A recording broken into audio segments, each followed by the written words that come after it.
Sí, andamos en eso. Ah, y se me había olvidado, es que a veces, no sé por qué, el Zoom secuestra los drivers de audio, pero ahorita no los secuestró. Entonces, fíjense, para generar una señal de audio es una cosa trivial. Determinan una frecuencia de muestreo y generan nuestro viejo amigo un eje de tiempo, que es bien fácil, es 1 sobre la frecuencia de muestreo, que esto se llama intervalo de muestreo, y hasta 1 segundo. Entonces podemos generar una senoidal o podemos generar, por ejemplo, el ruido blanco. Entonces el ruido blanco se escucha así. ¿Lo escucharon, muchachos? Sí. Sí. Sí. Entonces, si comentan este punto de aquí, entonces en lugar de generar ruido blanco, vamos a escuchar una señal de 500 Hz. Es fue una señal de 500 Hz que duró 1 segundo. A ver, una de 1000 Hz. Esta una de 1000 Hz. Entonces, de esta manera podemos convertir vectores en sonido. Y es bien trivial. La función sonido lo único que requiere es la señal que quieres convertir en sonido y requiere la frecuencia de muestreo. Fíjense, pues, entonces, si queremos ver Y, le decimos plot Y. Y si vemos aquí, esto es una senoidal. Nada más que es una senoidal pues, gigantesca porque la frecuencia de muestreo son 44.100 Hz, que es la frecuencia de muestreo que tenían los CDs. Si ustedes le dan suma a esto, ahí van a poder ver las senoidales. O sea, aquí hay 1000 ciclos, por eso se ve una línea blanca continua, ¿no? Pero si queremos graficar el ruido blanco se escucha así y la señal de ruido blanco pues, se ve así. Entonces, es clásico, ¿no? En muchas aplicaciones de electrofisiología estamos escuchando la señal de los electrodos. Ok. Entonces, si ya tienen todos este archivo y lo pueden cargar exitosamente con load, entonces podemos continuar. ¿Podemos continuar? Sí. Ok. Pónganse truchas porque si no tenemos este archivo no vamos a poder continuar, muchachos. Pero, ok. Entonces, ya se pone buena la cosa porque aquí, después del PWD, que es en qué directorio estamos trabajando, borramos todo. Lo voy a poner aquí abajo. Borramos todo, vemos en qué directorio estamos trabajando, cargamos el archivo de los datos, que es un registro multicanal, y establecemos la frecuencia de muestreo. Generar audio lo voy a dejar ahí. No lo hemos visto, no lo habíamos visto, pero lo vamos a ver algún día. Voy a mandar el inframundo por lo pronto. Nada más era para que vieran qué fácil es generar una señal de audio. Entonces ya lo mandé al inframundo. Y cuando preguntamos quién vive en la ventana de trabajo, hay 3 variables, que es la ANS. Acuérdense, ANS es el resultado de cualquier operación a la cual no le asignes ninguna variable. Y está datos raw. Y datos raw es una matriz que tiene 4 renglones por ¿cuántas columnas, muchachos? Esto es algo choncho, ¿no? ¿Cuántas columnas son? 1, 2, 3, 1000, 1, 2, 3. Son 1 millón, 1.5 millones de columnas. O sea, es una... Entonces, ya les puedo decir, es un registro de una corteza de un mono rhesus, es la señal cruda, o sea, metes el electrodo. De hecho, es un arreglo de electrodos. Y tenemos un registro de 128 electrodos simultáneos que nos dio amablemente Abraham Betancourt, que es alumno de doctorado del profesor Hugo Merchant, mejor conocido como el Hugo y el Abraham. Entonces, el Hugo y el Abraham nos dieron, nos facilitaron este registro, que es un chunk de 128 electrodos en la corteza de un mono realizando una tarea cognitiva, registrado con una frecuencia de muestreo de 24.000 Hz. No es una frecuencia, no es un número entero, es 24.065, pero en realidad no nos importa, y de hecho está bien, porque podemos tener frecuencias de muestreo que no son números enteros. Entonces, pero en este registro el archivo es muy grande, ocupa como 400 megabytes, tampoco es gigante, pero para que lo descargaran ahorita, nada más yo seleccioné 4 canales. Entonces es una matriz de 4 por 1.5 millones de columnas. Entonces, lo primero que tenemos que preguntarnos es, pues, ¿cuánto dura? Bueno, lo primero que tenemos que hacer es ver uno de esos, ¿no? Vamos a ver este es un paso fundamental. Lo primero que tenemos que hacer es ver los datos. Entonces, datos RAW es una matriz. Entonces, yo quiero, vamos a escoger un canal. Entonces, vamos a ver los datos de canal 1. Entonces, de datos RAW, esto se llama indexar una matriz. Recuerden, quiero el primer renglón y quiero todas las columnas, o sea, el canal 1. Entonces vamos a graficar así, sin ejes de tiempo ni nada. No nos vamos a complicar la vida, nada más queremos ver qué es ese datos canal 1. Falta la L. Me faltó una L. Entonces, ahí está el plot, SHG. Y entonces aquí está, ya tenemos nuestro primer encuentro con una señal verdadera, muchachos. Un electrodo registrando la diferencia de voltaje que hay entre ese electrodo y una tierra que está ahí cercana. O puede ser externa. La tierra, bueno, ustedes lo deciden. Cada quien decide la tierra de su experimento. Es la diferencia de voltaje entre la punta del electrodo que está dentro de la corteza de los monorrestos. Y tenemos entonces, así se ve la señal. Ahí está la señal cruda. Y dentro de esa señal cruda, los ojos ya entrenados de un electrofisiólogo puede decirles que ahí pues hay una señal lenta de potencial de campo local y hay unos palitos ahí que les llamamos espiguitas, hay unos potenciales de acción ahí. Entonces tenemos la señal cruda completamente, todo lo que registró el electrodo. Entonces, pues así vamos a empezar nuestro análisis. Lo que hemos hecho antes era prepararnos, tener algunas herramientas para empezar ya a desmenuzar, analizar, a entender, a tratar de descifrar qué información nos da esta señal cruda.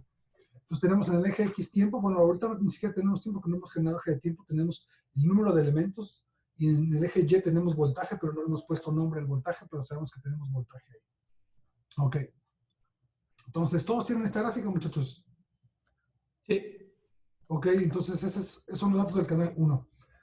Entonces, lo primero que tenemos que hacer es, lo primero que tenemos que hacer es separar la señal en sus componentes de frecuencias bajas, que le llamamos potencial de campo local, y las frecuencias altas donde ocurren los potenciales de acción. Es lo primero que se hace con una señal, donde sabes que tienes los dos, donde sabes que tienes neuronas y campo local, pues las filtras para tener frecuencias bajas y frecuencias altas. Potencial de campo local es lo mismo que un eje, nada más que es un eje registrado con la punta de un electrodo muy fina. Pero las señales, los componentes de la señal son los mismos, nada más que en el eje el electrodo está afuera y está filtrado por el cuadro cabelludo y porque está lejana de la fuente y porque contribuyen muchas más neuronas, pero la señal, fundamentalmente el eje y el potencial de campo local es un eje, nada más que ahí dentro del cerebro, muy local, ¿no? Pero podemos pensar que tenemos una señal de eje. Entonces, también para una señal de eje nos interesan frecuencias bajas, generalmente se muestrean a 1000 Hz. Pero en este caso tenemos la señal cruda de 1 segundo. Bueno, no, lo primero que tenemos que preguntarnos es cuánto dura la señal, ¿no? ¿Y cómo sabemos cuánto dura la señal? ¿Cuánto duró ese registro? Pues es muy fácil, la duración de la señal no es más que...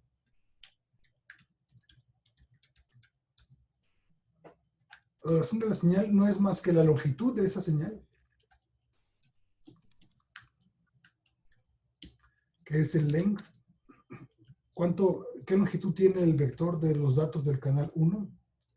Dividido entre la frecuencia de muestreo. Y eso nos va a dar la duración de la señal en segundos.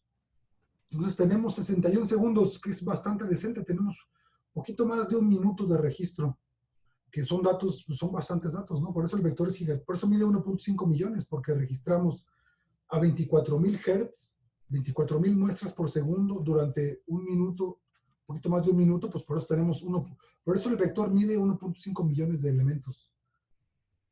¿Correcto, muchachos? ¿Se dan cuenta qué tan fácil es calcular la señal? No es más que ver qué longitud tiene y dividir la longitud entre la frecuencia de muestreo, y entonces sabemos que 1 segundo ocupa 24,000 elementos. Entonces, si dividimos la longitud entre 24,000, nos da la duración en segundos. ¿Correcto? Bien. Correcto.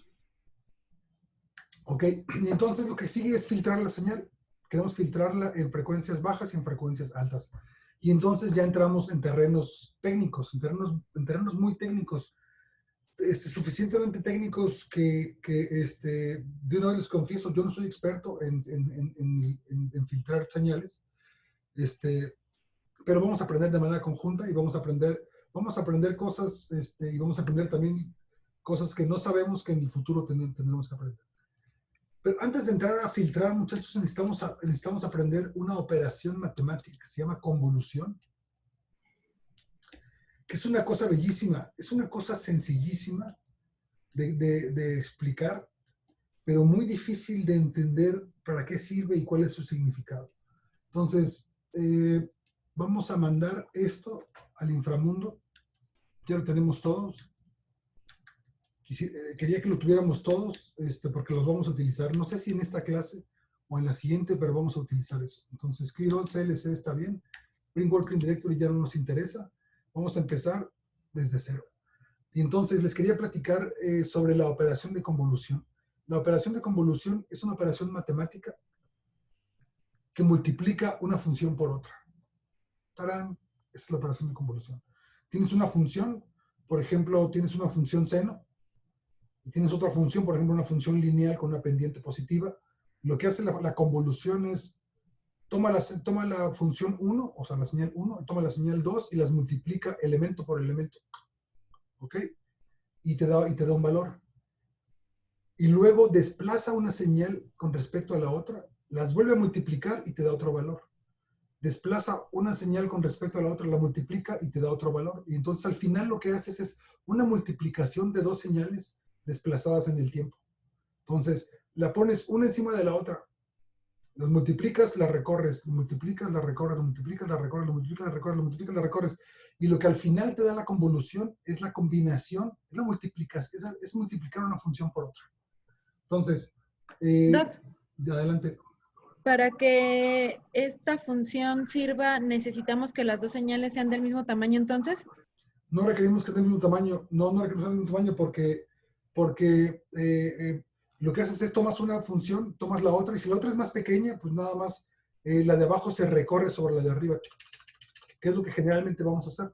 Pero antes de entrar en esos detalles, lo que primero quiero que veamos, muchachos, es vamos a convolucionar dos funciones. Vamos a generar nuestro viejo amigo, que es la frecuencia de muestreo de 1000 Hz. 1000 Hz nos gusta porque a esa frecuencia generalmente se registran los EGs y los potenciales de campo local. Entonces, esto es sampling frequency en Hertz.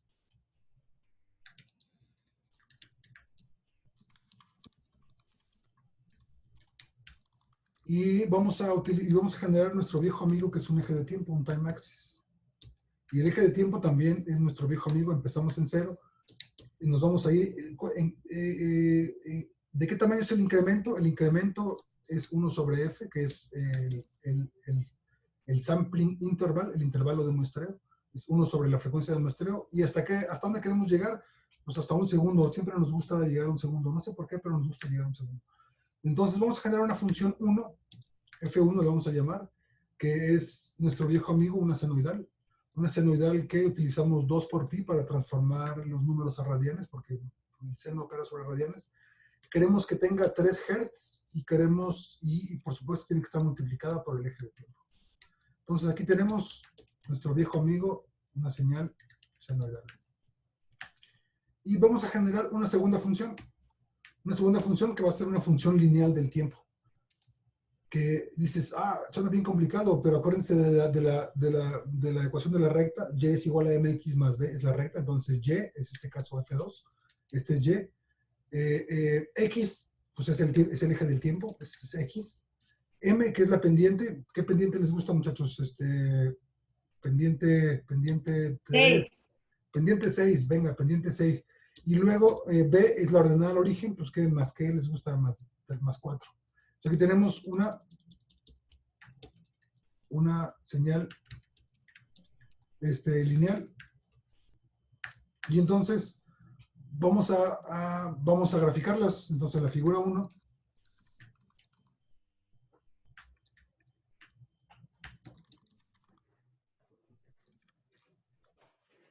Del subplot 311. Vamos a ver 3. Vamos a graficar F1. Doc, Adelante. tengo una duda ahí, tal vez un poco básica. ¿Por qué el subplot tiene que ser nombrado 311? Porque voy a querer que la gráfica que genere va a estar partida en 3 paneles. Y yo quiero que sean 3 renglones por una columna. O sea, quiero 3 paneles uno abajo del otro. Ah, ok, ya. Gracias. Entonces, en el primer panel vamos a graficar F1. Y en el segundo panel vamos a graficar F2. Y entonces tenemos esto. Déjenme utilizar. ¿Alguien pregunta algo, muchachos? No. Yo voy a utilizar la función prepare for printing, pero ustedes no la necesitan. Acuérdense, es nada más para que aquí se vean gorditas. Entonces ahí está una función senoidal en el primer subplot. En el segundo subplot, una función lineal.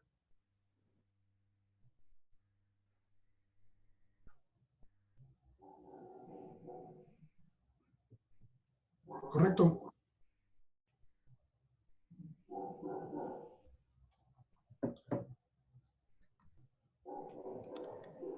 Es lo mismo, pero representado de 2 maneras. ¿De qué estás hablando, Willis? ¿Qué es lo mismo? Ok. O sea, la función F1, Una es una función senoidal y otra es una función lineal, pero al final, o sea, comienzan y terminan donde mismo. tienen la misma longitud, correcto. Ajá, las dos son funciones del tiempo, las dos son funciones del eje de tiempo, solo que uno es una función seno y otro es una función lineal, correcto. Pero el eje de tiempo es compartido, exacto. Tienen la misma longitud. Pero en este caso es una bilínea recta y en este caso es una función seno, ¿no? Okay. Ahora, le podemos llamar senoidal, señal senoidal o señal lineal, pero ahorita estamos estudiando el término función seno y función coseno, porque cuando es una función, tú le das un argumento de entrada y te da un argumento de salida. Entonces el seno te da argumentos que hacen así en función del tiempo y la recta te da pues, valores que incrementan en función del tiempo. Entonces, la función Doctor, una preguntita, perdón. Ajá, ¿Por sí. qué no usamos el eje de tiempo para graficarlas? Podemos usar el eje de tiempo para graficarlas, ¿sí? Ahí está el número de muestra, ¿verdad? Aquí le podemos poner time axis. Y aquí le podemos poner time axis. Entonces, ya tenemos un segundo, ¿ok? Pero no lo voy a hacer así. Quiero ver nada más así número de elementos, porque la convolución, ahorita van a ver lo que resulta de convolucionar. Entonces, aquí, muchachos, pónganse truchas en el subplot 313. Vamos a convolucionar una función con otra. Entonces, la función 3, F3, va a ser el resultado de la convolución de F1 y F2. Y queremos graficarla. Queremos graficar plot F3. Y entonces estarán, el prepare for printing tiene que estar acá abajo. Entonces, eso es la convolución, muchachos. Eso resulta de convolucionar una función con una función senoidal con una función lineal. Ahora, tienen que notar ustedes, bueno, ahorita seguramente están escribiendo, pero tienen que notar que los ejes son diferentes. Los de arriba llegan a 1200, pero el de abajo llega hasta 2000. Entonces, para poderlo ver todo en la misma escala, vamos a hacer que el eje X sea compartido. Las 3 gráficas tengan el mismo eje X. Entonces, para eso vamos a utilizar, acuérdense, set, le decimos set, el get current axis, o sea, agárrate el eje actual. Quiero que los límites de X, el xlim, sea desde 0 hasta 2001. ¿Por qué? Porque el resultado de convolucionar 2 vectores o 2 señales tiene la longitud de la señal 1 más la 2 más 1. O sea, 1000 más 1000 más 1, 2001. ¿Por qué? Porque así es, muchachos. Yo no inventé la convolución. Así es la convolución. F3, set, ya tenemos set, sí, copy paste, copy paste, copy paste. Entonces déjenme ver aquí. Entonces, aquí lo voy a poner con mayúsculas, convolución.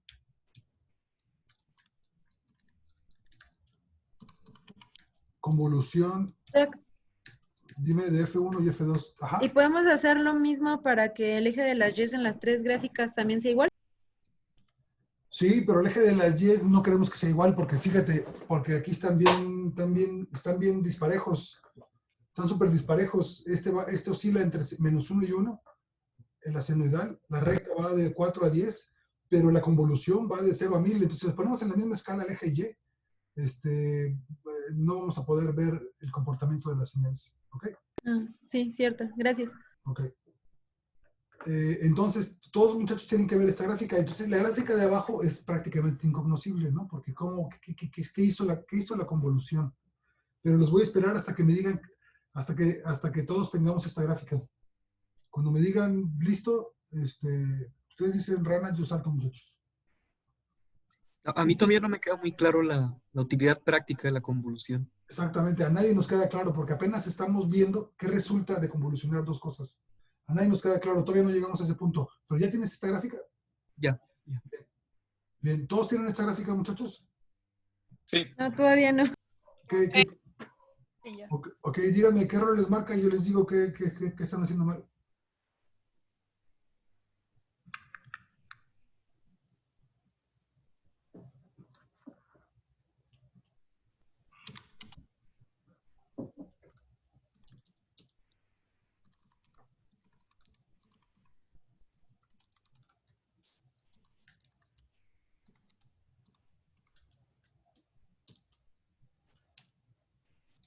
Al final vamos a discutir la deconvolución. La deconvolución es la operación inversa, correcto, Fer. Deconvolución es la operación inversa, es deconvolucionar, ajá. Es como, ajá, sí, lo discutimos al final, Fer. Ajá.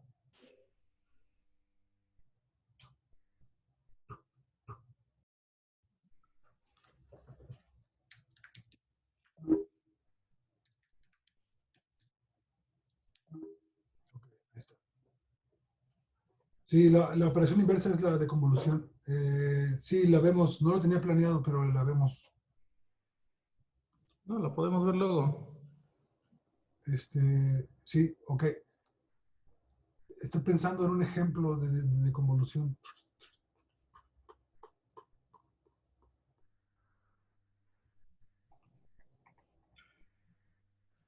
Se usa mucho para limpiar señales, para imágenes.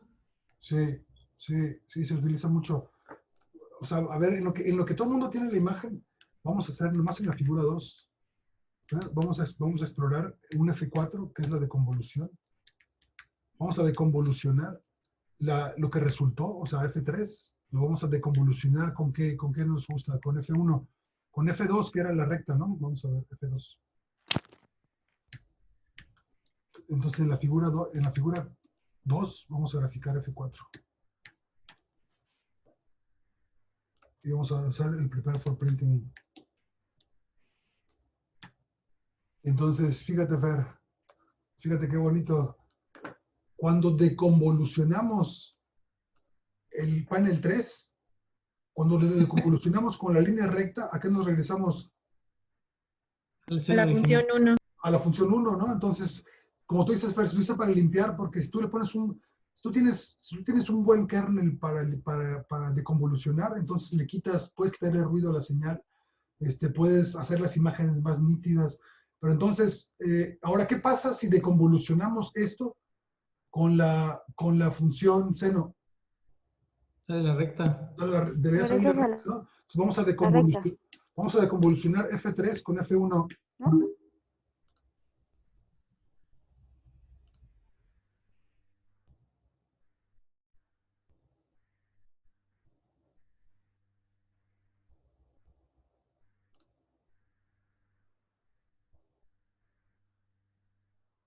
The first coefficient of A.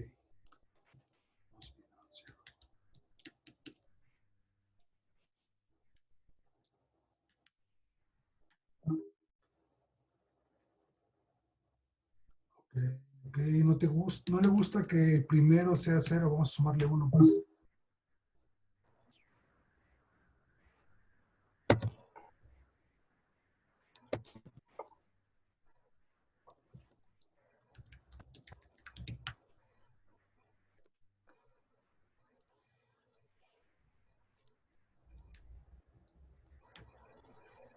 Ok, por alguna razón no está saliendo la recta, Fer. Necesito ver por qué. Y tiene que ver con esos valores negativos. Pero bueno, vamos a quedarnos con el ejemplo que sí nos funcionó, que era de convolucionar F3. de convolucionarlo con F2, ¿no? ¿Qué fue lo que hicimos? Sí. Correcto. Sí, no sé por qué tiene que ver con esos valores negativos.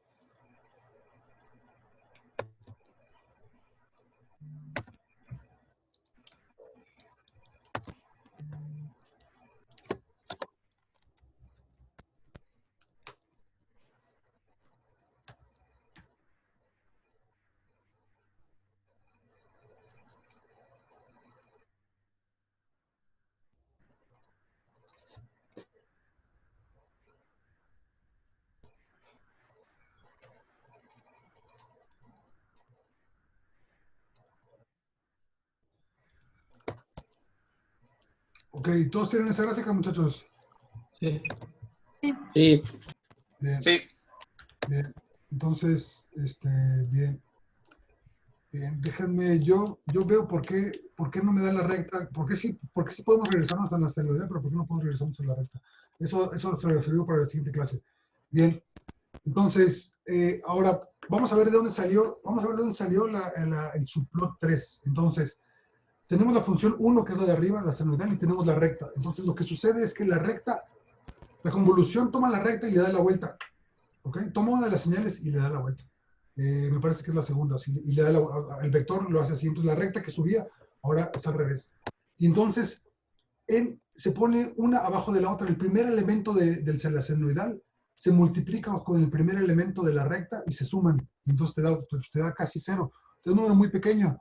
El primer elemento de la convolución es un número muy pequeño de haber multiplicado 0. Pues de hecho te da 0 por haber multiplicado 0 por 10 y te da 0. Luego se desplaza la recta, se desplaza sobre la senoidal, un elemento, y ahora los dos elementos se multiplican y se suman, y te da el segundo elemento de la convolución.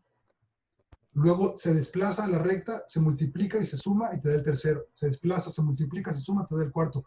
Y entonces lo que vamos viendo es que le voy a poner una pendiente más choncha a esa recta. Vamos a ponerle una pendiente de 10, para que veamos cómo la senoidal, entonces, conforme se va metiendo la línea recta a la senoidal, pues va siendo una senoidal, pero va subiendo. Y conforme la recta empieza a salir de la senoidal, o sea, porque la señal, tenemos una señal 1 y tenemos una señal 2, pero la señal 2 va entrando a la señal 1, se multiplica y se suma, y también va saliendo. Entonces, la segunda parte es cuando va saliendo. Entonces, cuando va saliendo, como hicimos que primero que la senoidal subiera, ahora, cuando va saliendo, pues la senoidal empieza a bajar. ¿Ok? Entonces, el vector resultante tiene el doble de longitud más 1, o sea, tiene 2000 más 1. Entonces, fíjense cómo, pues esto que estamos viendo es el resultado de convolucionar una senoidal con una línea recta, y lo que te da es una cosa así y luego una cosa así. ¿Ok? Que es la parte cuando va entrando la recta y cuando va saliendo la recta. ¿Ok? Esa es la convolución, muchachos. Ya sé que me están viendo feo. Y me están diciendo, ¿y qué? ¿No? ¿Y para qué sirve? ¿Y qué es eso? Y no entiendo, ¿ok? Bien, pero esta es la convolución. Esta es la operación matemática de convolución. Es combinar dos funciones. Es agarrar una, ponerla sobre la otra, multiplicarla, desplazarla, multiplicarla, desplazarla, multiplicarla, desplazarla, multiplicarla, y te da ese resultado. Ok, bien. Esa es la convolución. Pero nosotros queremos ver, ahora, ¿para qué sirve? Ahora sí vamos a ver para qué sirve. Entonces, como decía su compañera, ¿tienen que ser del mismo tamaño? No, no tienen que ser del mismo tamaño. Pueden ser de diferentes tamaños. Y de hecho, en electrofisiología lo que se utilizan tienes una señal que es muy grande, que es la señal que tú registraste, y tienes una cosa que le llamas kernel, a la función 2 le llamas kernel, que generalmente es una función más pequeña. Y utiliza esa función más pequeña para convolucionar toda la señal de registro. Entonces, vamos a hacer eso. Entonces, vamos a mandar esto al inframundo, muchachos. Return. Y siempre es bien bonito empezar de cero. Es súper bonito empezar de cero. Porque así no hay nada en la pantalla, no hay nada. Ya borraste todo. Empezamos de cero. Entonces vamos a generar una función F1 que va a ser una función cero interesante. Porque va a ser una función de ceros. Queremos que tenga. Acuérdense que si le ponemos 100 columnas, un renglón, entonces pues, nos da un vector columna de ceros, pero no nos gusta así, porque no nos gusta que el tiempo vaya en el eje X, entonces nos gusta al revés, nos gusta un renglón por 100 columnas, porque estamos acostumbrados a que el eje X es el eje tiempo. Entonces, ok, ahí está. Entonces, una señal que no tiene chiste, son ceros, es un vector de un renglón por 100 columnas de puros ceros. Pero lo que vamos a hacer es, en algunos elementos de f, o sea, vamos a indexar f, vamos a hacer que valgan 1. Por ejemplo, el elemento 20 de f, queremos que sea igual a 1. Ahora, este renglón, muchachos, tiene que ser cristalino para ustedes. Esto quiere decir, del vector 20, del vector f1, el elemento 20 va a ser igual a 1. ¿Correcto? Sí. Ok, del vector f1, el elemento número 50, o sea, el de la posición 50 también va a valer 1. El de la posición 52 va a valer 1. El de la posición 70 va a valer 1.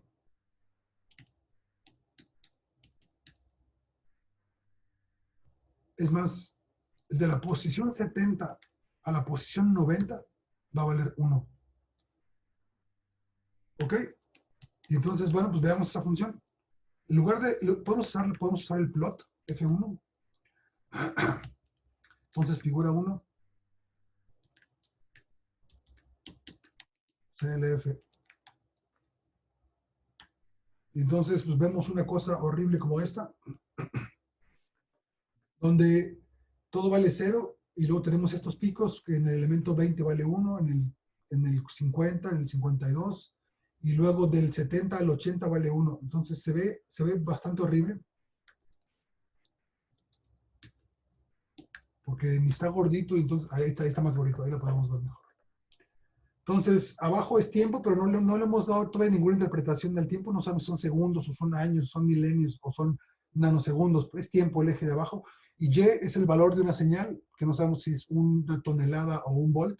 Es el valor de una señal. Bien, pero acuérdense que cuando tenemos puntos, el STEM nos gusta más. El STEM nos gusta más porque pues como la señal vale 0, o sea, el pico es artificial porque resulta de unir el punto de abajo con el de arriba. En realidad no es que tengamos una línea recta que sube, sino que la señal vale 0 y de repente vale 1 y de repente regresa a 0. Y ese fenómeno lo vemos más claramente cuando utilizamos STEM. ¿De acuerdo? Sí. Ok. Entonces tenemos una señal de 100 elementos de ceros y unos. Ok. Ahora vamos a convolucionar esa señal con un kernel, muchachos. ¿Ok? Vamos a convolucionar esa señal con un kernel. Entonces, vamos a definir un kernel. Y el kernel va a ser un vector más pequeño, no van a ser 100 elementos, va a ser un vectorcito ahí un poco más pequeño. Y voy a utilizar un kernel exponencial. Fíjense cómo es un kernel exponencial. Bueno, me lo voy a inventar. Un exponencial pues, es una función que empieza con un valor alto y en función del tiempo decae. Entonces, pero me lo voy a inventar. Entonces voy a empezar, empieza en punto 5 y luego que decaiga, muchachos, que decaiga punto 2, que decaiga exponencialmente punto 1.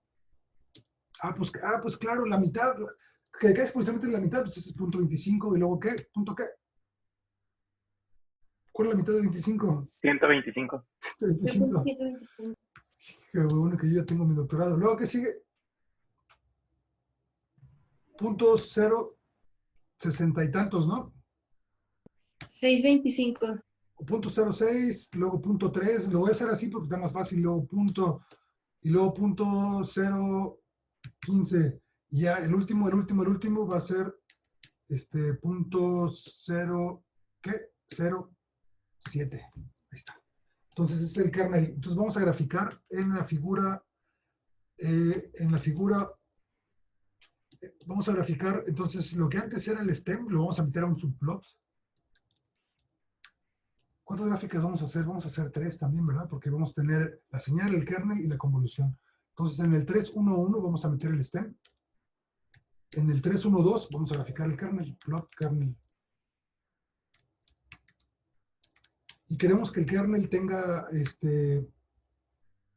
queremos verlo como bolitas y rayitas. Este no lo vamos a hacer como un STEM, este sí lo queremos ver así. ¿Por qué me equivoqué? Porque es 3, 1, 2, 3, 5. Ahí está. Entonces, ahí arriba está la señal y abajo está el kernel. Y luego tenemos que notar que los ejes son, pues son terriblemente distintos, ¿no? Y nos quedó bonita la exponencial, ¿ya vieron? Nos quedó súper pro. Pero la exponencial tiene 7 tristes elementos y la señal de arriba tiene 100. Entonces, la pregunta de su compañera es, ¿tienen que ser del mismo tamaño para convolucionarlas? No. Generalmente, lo que hacemos en electrofisiología y en procesamiento de imágenes también, tienes una imagen de 2000 por 2000 píxeles y un kernelito como de 20 por 20 píxeles. En resonancia magnética se utilizan mucho los kernels gaussianos, y ahorita vamos a ver que es un kernel exponencial. Ahorita vamos a hacer un kernel gaussiano y van a ver qué interesante se pone la cosa. Entonces, hagamos que los ejes tengan el mismo tamaño, ¿no? Para darnos una idea de qué tamaño, para que visualmente podamos apreciar el tamaño del kernel, el tamaño de la señal. Entonces, otra vez, set, get current axis, queremos que los límites de x, los xlim, vayan desde 0, o no, desde 1, desde 1, no, desde 0. Desde 1. Desde 0, pues. Desde 0 hasta 100 que mide la señal. Entonces, este mismo límite se lo vamos a poner abajo. Y entonces ya vemos, ahora sí, vemos la señal de arriba y la señal de abajo en la misma escala. Entonces, fíjense cómo el kernel, le voy a poner títulos. Después del set, le voy a poner títulos. Este se llama kernel. Y el de arriba le vamos a poner señal.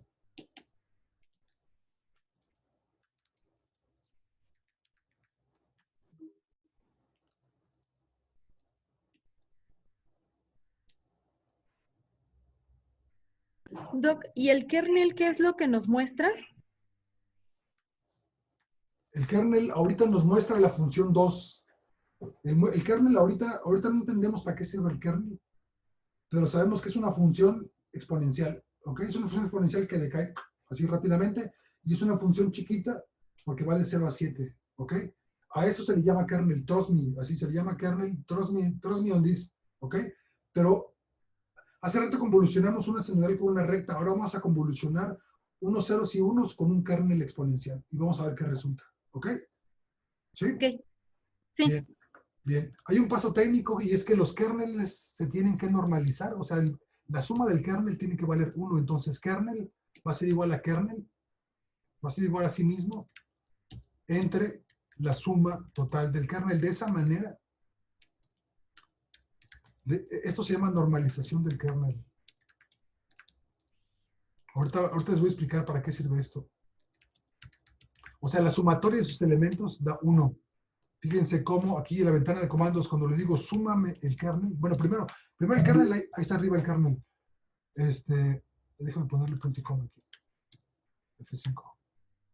Ahí arriba está el kernel, este es el kernel ya normalizado. Fíjense cómo tiene valores de 0.05, bla, bla, bla. Pero cuando le digo súmame el kernel, la suma del kernel vale 1. Eso es normalizar el kernel, ¿de acuerdo? Y entonces, ahora sí estamos listos, muchachos. Prepárense para esto. Esto está bárbaro. Esto está bárbaro, muchachos. Se los prometo. Les prometo que esto no les va a parecer para nada trivial. Entonces, la función resultante, ¿cómo le vamos a llamar? Le vamos a llamar señal, le vamos a llamar señal convolucionada, señal conv, que va a ser el resultado de convolucionar, ¿qué? Pues F1, que era la señal, con el kernel.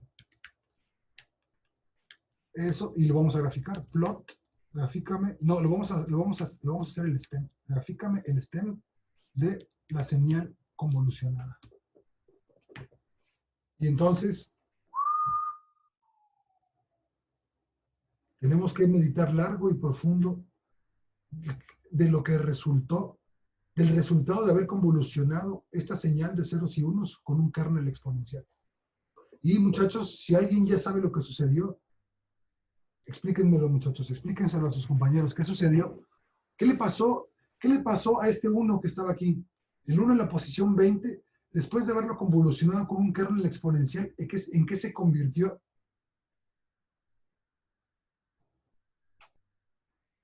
Tomó la forma del kernel, ¿no? Tomó la forma del kernel, tomó la forma de un exponencial. Exactamente. Está incrementando al mismo ritmo. Ajá, antes valía 0, 1, 0 y ahora vale 0 y luego no sube hasta 1. Es un punto importante. Y luego decae de manera exponencial. Ahora fíjense qué sucedió cuando había dos unos muy pegados. Bueno, los espero antes de discutir porque no podemos discutir y escribir al mismo tiempo, ¿verdad? Entonces, ustedes me dicen, cuando tengan esta gráfica, me dicen, estamos listos. Listo. ¿Ok? Listo. Listo. Ok, bien. Listo. Bien, entonces podemos discutamos. Lo que antes eran ceros y unos, al haber tomado, acuérdense que la operación de convoluciones tienes un vector de arriba y tienes un kernel de abajo. El kernel de abajo lo que hace es multiplica por los elementos de arriba, se mueve, los multiplica, los suma, se mueve, los multiplica, los suma, se mueve, los multiplica, los suma, se mueve. Lo que resulta de eso es suavizar la señal de arriba con la forma del kernel. ¿Ok?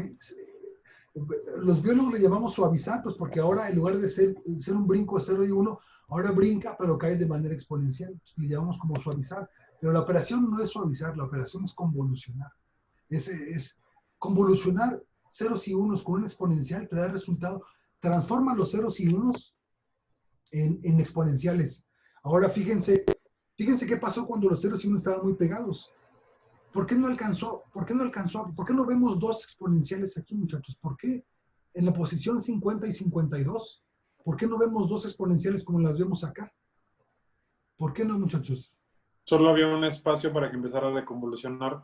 Entonces, hasta ahí llega y después empieza el otro a incrementar y vuelve a descender. Exactamente. Imagínense, los dos unos están pegados. Solamente están separados por un elemento. Pero el kernel mide 7. Entonces, cuando el 7 se empieza a meter, agarra el primer 1 y luego empieza a bajar porque hay un 0. Pero luego el siguiente elemento sube porque agarró el siguiente 1. ¿Ok? Y entonces vemos el resultado de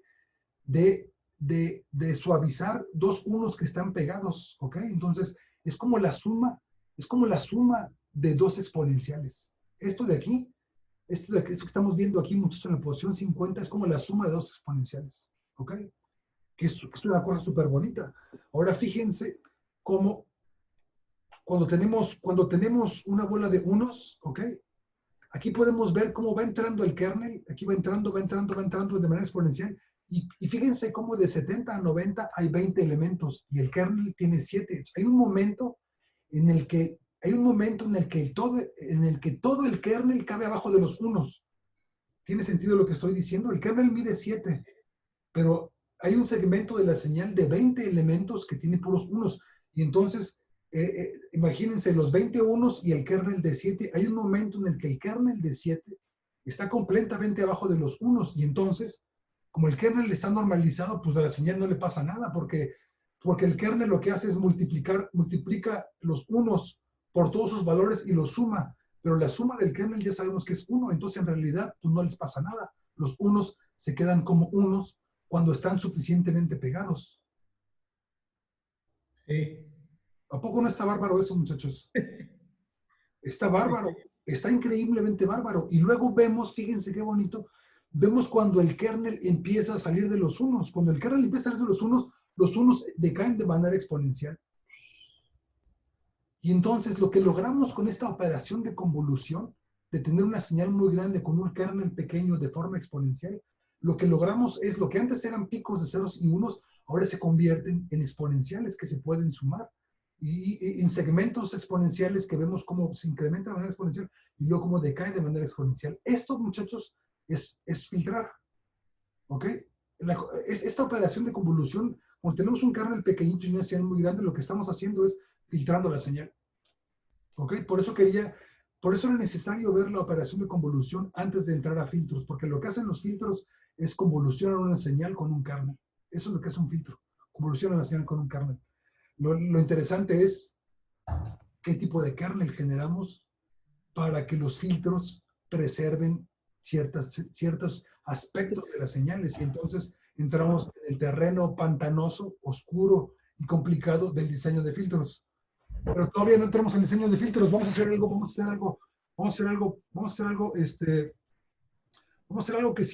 que los tiene que sorprender. No escuchen ninguna expresión de wow, eso estuvo bárbaro. Pero vamos a hacer un kernel gaussiano, muchachos. Vamos a hacer un kernel gaussiano. ¿Cómo es un kernel gaussiano? Pues una gaussiana es así, ¿no? Empieza abajo y sube. Entonces me la voy a echar a pelo la gaussiana. Punto 0,1, punto 0,5, En clase. punto 1, punto 2, punto 5, punto 6, punto 5, punto 2, punto 1, punto 0,5, punto 0,1. Ahí está. Entonces, si ustedes ven, son números que empiezan bajito y luego suben rápidamente, llegan hasta punto 6 y luego empiezan a bajar y decaen rápidamente hasta punto 0,1. Este de acá arriba es un kernel exponencial. Y este de abajo es un kernel gaussiano. ¿Ok? Ahora, yo no le voy a dar F5, muchachos. Ustedes denle F5 y vean lo que resulta de eso y explíquenme lo que resulta de eso, muchachos.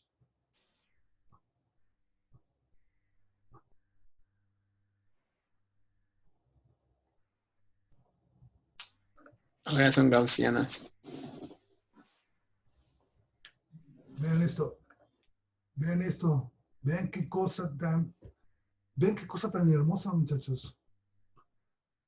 Oye, la gaussiana está gachita, ¿ok? No me regañen, está ahí, da 2,2 la gaussiana, pero tiene medio forma de gaussiana, ¿ok?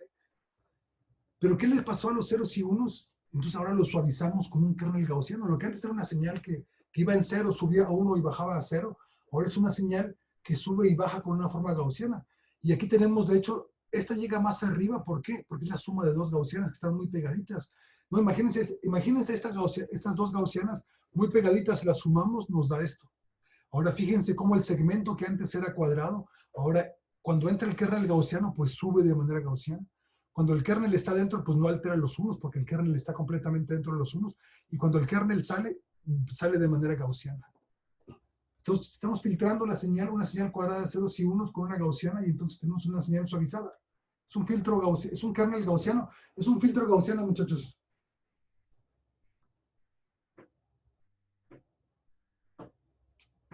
Pensé que les iba a emocionar. No, sí, totalmente. Hay que normalizarlo también, ¿no? El kernel gaussiano hay que normalizarlo. El kernel gaussiano está normalizado acá abajo, sí, aquí el renglón, aquí, justo por eso lo puse después de esto, está normalizado también. Ajá. Por eso no me salió esa figura, pero lo interesante es de que independientemente de la señal que tengamos, si le aplicamos el kernel, adquiere la forma.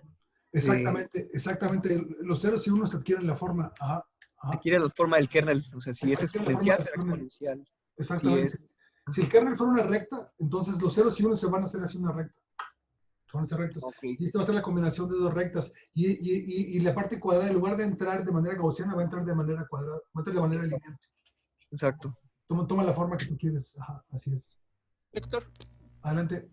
Entonces, cuando ya se hace el diseño de filtros, hay que seleccionar muy bien el kernel que se va a utilizar para el filtro para que la señal que queramos filtrar o obtener sea la que verdaderamente y no sea como un artefacto.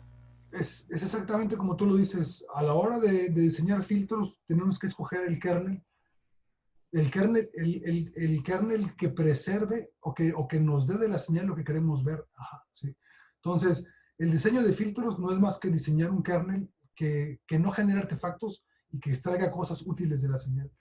En este caso, el filtro que diseñamos es un filtro para suavizarnos, un filtro de suavizar. En lugar de tener ceros y unos, ahora tenemos unas cosas que suben y bajan, ¿no?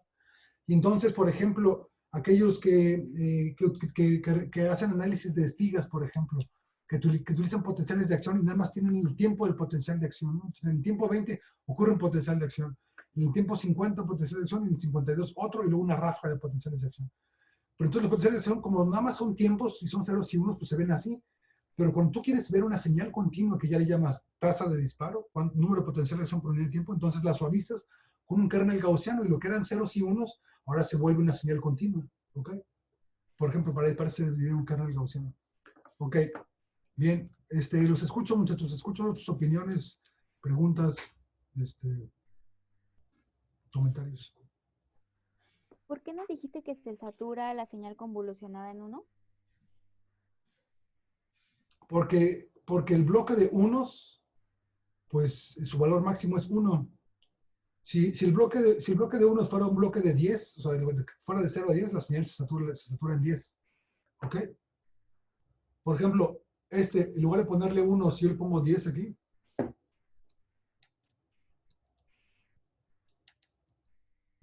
entonces la señal se satura en 10. ¿Tiene sentido eso? Sí, sí tiene sentido. Porque el kernel está normalizado. ¿Quién habla, Marisol? Sí, soy yo. El kernel, como está normalizado, entonces te aseguras que cuando el kernel está completamente dentro de la señal, no altera su valor. No le va a sumar cosas ni le va a restar cosas. En promedio va a valer lo mismo. Sí, justo me estaba imaginando que estando tan juntas estas espigas que hicimos, como que se irían sumando sin un tope, pues. Pero no pasa así. Justo esto de la normalización evita que pase eso, ¿no? Y no queremos que pase eso, no queremos que se sumen hacia lo loco. No queremos que sumen a lo loco, y de hecho lo que te daría, Marisol, es la tasa de disparo, porque la tasa de disparo aquí es 1 por segundo, 1 por milisegundo, pues, ¿no? Entonces, esto lo puedes transformar en unidades de tasa de disparo rápidamente, ¿ok? Teniendo en cuenta el tamaño del kernel, pero eso lo vamos a ver después. Todavía no entramos a análisis, vamos a tener clases especializadas para analizar potenciales de acción, pero en este caso es una señal de ceros y unos, no la compliquemos más de lo necesario.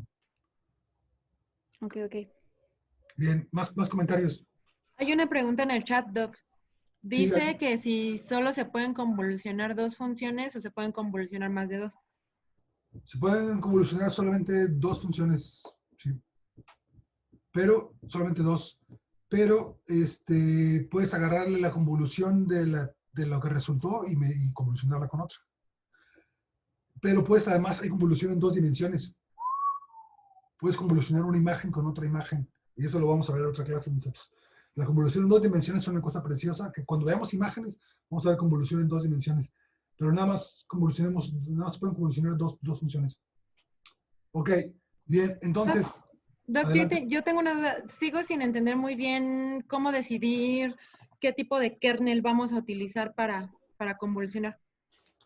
Pues depende qué te interesa, qué es lo que quieres hacer con la señal. O sea, en este caso lo que dijimos es, en lugar de tener ceros y unos, yo quiero tener una señal continua en el tiempo, una señal que varíe de manera continua, que no sean escalones quebrados de ceros y unos. Yo quiero suavizar la señal. Entonces, para suavizarla se utiliza un kernel gaussiano. Pero, por ejemplo, el kernel exponencial es, ¿cómo se verían si estas fueran entradas sinápticas? Si el 1 es una entrada sináptica, entonces yo sé que el potencial postsináptico decae de manera exponencial, entonces así se verían unos sinápticos, por ejemplo. Entonces yo digo, si el 1 es una entrada sináptica, ¿cómo se vería el potencial de membrana? Pues se vería como una cosa así, ¿no? Tienes una despolarización y luego regresa a la hiperpolarización. ¿No, Fer? Fer ya nos dejó en mute, ok, está bien. Pero aquí nos interesaría ver cómo se ve, por ejemplo, el potencial de membrana cuando a unas entradas sinápticas. Entonces el kernel lo escoges en función de lo que tú quieres, extraer de la señal. ¿Sí? Sí, ya entendí. Gracias, Doc. Ok, bien. Entonces, pero ahora vamos a utilizarlo para señales, señales más biológicas, ¿no? En lugar de ceros y unos. Ya que entendimos el concepto de convolución, vamos a aplicarlo. Y otra vez empezamos con un clean slate. Nos gustan los clean slates. Vamos a empezar con un clean slate. Vamos a empezar con nuestro viejo amigo, muchachos. Nuestro viejo conocido. Vamos a generar una función F1 que va a ser un vector de números al azar. Random n, promedio 0. Tiene un renglón por 1000 columnas, porque siempre nos gustan que sean 1000 milisegundos, que sea como un segundo. Y la función F2 va a ser la suma acumulada, el consum de F1. Esto también ya era nuestro viejo conocido. Entonces vamos a graficar en la figura 1. Subplot 2, 1, 1. Vamos a graficar F1, nomás para verlo. Ok, figura 1 CLF. Figura CLF, ahí está. Entonces, un vector de números al azar, 1000 elementos, promedio 0, desviación estándar 1. Ok, viejo conocido. Pero nos gusta más F2, porque las señales biológicas se ven de ese estilo, tienen propiedades 1 sobre F, lo que discutíamos en la clase pasada. Las señales biológicas tienen oscilaciones lentas y oscilaciones rápidas. No son ruido blanco, ¿no? Si son ruido blanco, no nos interesarían. Pero las señales biológicas se parecen más a un random walk. Entonces, esto es un random walk. ¿Recuerdan? Ya lo vimos en la clase pasada. Y las señales biológicas se parecen a un random walk. Entonces, ahí tenemos una señal biológica. Ahora, pues vamos a filtrar esa señal biológica. Vamos a utilizar un kernel. Y vamos a filtrar las frecuencias rápidas, por ejemplo. Vamos a filtrar las frecuencias rápidas. Filtramos las frecuencias rápidas, muchachos. Entonces, ¿qué necesitamos? Un kernel. Vamos a hacer un kernel que no tenga ninguna forma, que sean puros unos. Fíjense qué bonito. Ahí puse cuántos unos. No sé, pero ahí es un kernel de puros unos y luego lo vamos a normalizar. El kernel va a ser igual a sí mismo entre la suma del kernel. ¿Ok?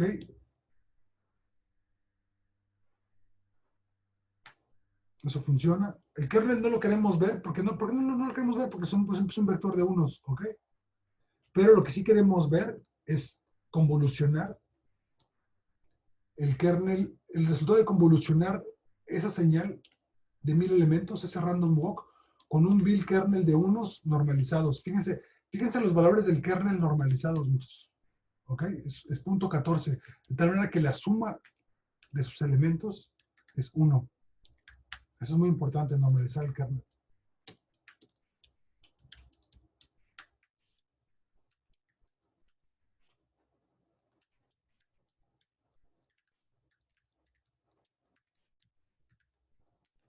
Entonces, queremos que la señal convolucionada va a ser igual a la convolución de F2, que era el consum, que era nuestra suma acumulada, F2, y el kernel.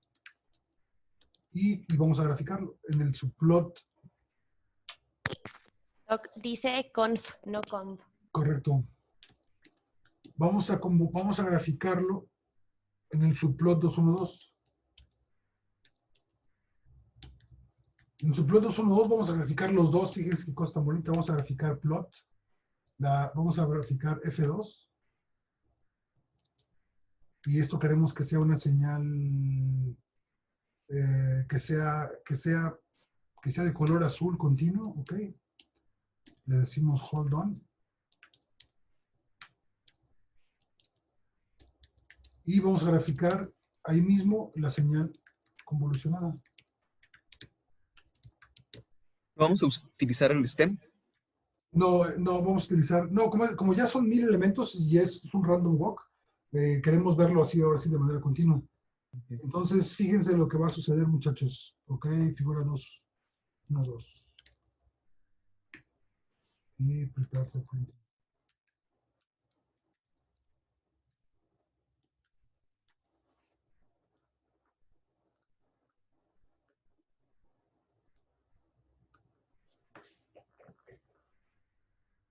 Ok, utilicemos una cosa que se llama axis tight, que es que los ejes estén comprimidos, o sea, que no deje espacios en blanco en las gráficas. Ahí está. Ok. Entonces, no, ¿saben qué? Esta vamos a hacerle continua también, ¿por qué no?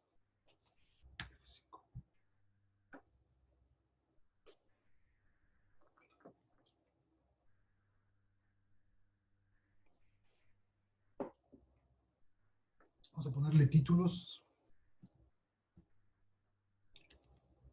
Vamos a ponerle, no, en lugar de poner títulos, vamos a poner una leyenda, legend. Entonces, primero graficamos la señal y luego la señal convolucionada.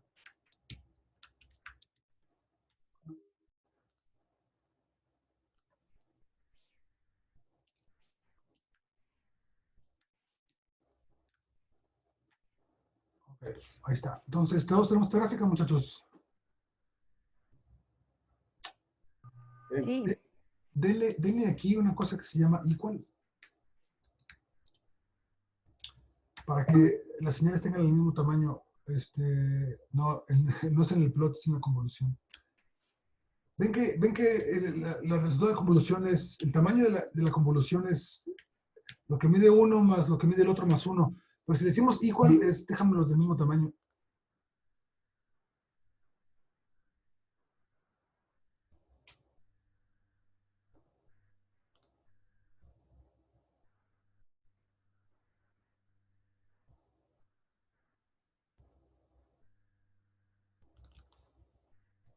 Se llama same. Se llama same. ¿Qué es que se llama equal? Se llama same. Ahí está. Entonces, los espero, muchachos, que tengan nuestra gráfica. Mientras iba a poner títulos, ¿verdad? Entonces, el título del 211 era, el título del 211 era la señal.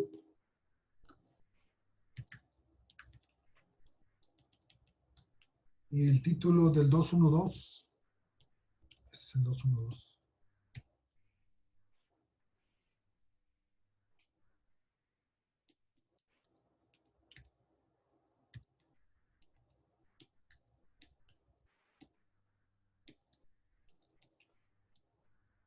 El título, aquí, resultado de la convolución.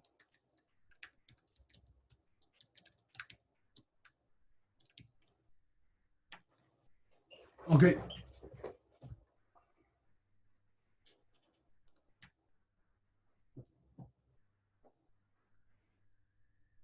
¿Listos?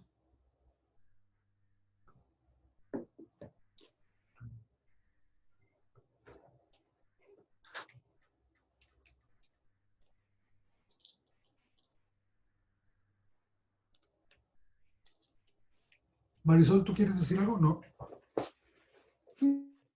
No, ya estamos listos, yo creo. Ok. Yo tengo una duda. Ahí donde, en el renglón 27, donde puso len, señal y señal convolución, ¿no era legend? Sí, legend. Correcto. Sí, porque no salió ninguna leyenda, ¿verdad? Ahí está. Sí, gracias.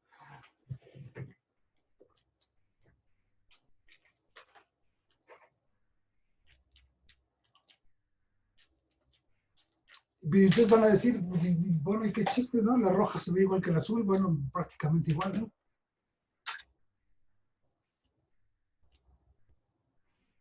Los escucho, los sigo escuchando, muchachos. Doc, a mí no me aparecen los colores en el cuadrito este de leyendas, solo me aparecen las letras. Legend tiene que ir después de los dos plots.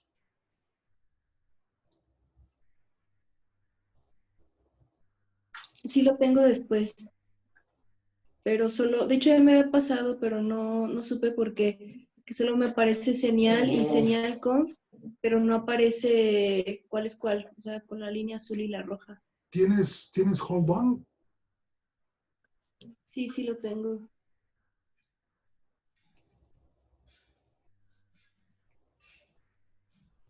¿No te parece cuál es cuál? ¿O te aparecen del mismo color? Solo aparecen, o sea, lo que le pongo yo que escriba de leyenda, señal y señal conf, o sea, aparecen en la esquina superior derecha de mi gráfica, pero no se ve que señal es una línea azul y señal conf una línea roja, o sea, no aparece ninguna línea. Y si tienes, si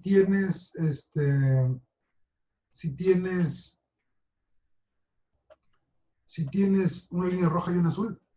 Sí. Ok. Legend viene después de Axis Tight, ¿eh? Si le pones antes, a lo mejor se está cortando. Bueno, ok. No, lo tengo después. Ok. Luego lo vemos si quieres, ¿por qué te sale así? Yo tengo duda. Perdón. Pues sí sé que, o bueno, sí entiendo qué es lo que hace la convolución y el kernel, pero aún no logro entender cómo es que lo hace, elemento por elemento, o cómo es la operación. La operación de convolución es, tomas tienes la señal y le pones el kernel abajo, ¿ok? Multiplicas todos los elementos de arriba que caben en el de abajo, multiplicas la señal de arriba por la de abajo, ¿ok? Y luego todo eso lo sumas y te da un punto, ¿ok? Luego mueves el kernel y repites la operación. Multiplicas elemento por elemento, lo sumas y te da el segundo elemento de la convolución. Y se mueve un elemento. Te mueves un elemento, multiplicas, sumas y te da el tercero. Te mueves un elemento, multiplicas, sumas, te da el cuarto y así. Esa es la operación de convolución. Ok, gracias. Ahora, ustedes van a decir, pues la roja se ve muy parecida al azul porque eso es porque tenemos un kernel muy chapito. Pero hagamos un kernel machín, muchachos. Un kernel, si la señal mide 1000, vamos a hacer un kernel de unos, ¿qué les parece? De unos 50 elementos. Un renglón por 50 columnas. Y entonces, ¡baja! Vean eso. Vean el resultado de esa convolución, muchachos. Vean el resultado de esa convolución. La línea roja, la línea roja es el resultado de la convolución, ¿ok? Entonces, suavecito. Entonces, ¿qué hizo? Filtró la señal. Filtró la señal de manera que ahora la línea roja solo contiene las frecuencias bajas de la señal original. Es un filtro pasabajas. Un kernel que tiene un kernel cuadrado cuyo valor está normalizado, o sea, cuyos elementos suman 1, lo que hace es promediar la señal. Fíjense, muchachos, fíjense en esto. Los voy a esperar para que todos me digan go, porque este punto es bien importante. ¿Por qué un kernel de unos resulta en suavizar la señal? ¿Ok? Vamos a ver por qué un kernel de unos resulta en suavizar la señal. ¿Listos? Sí. Ok. Sí. Ok.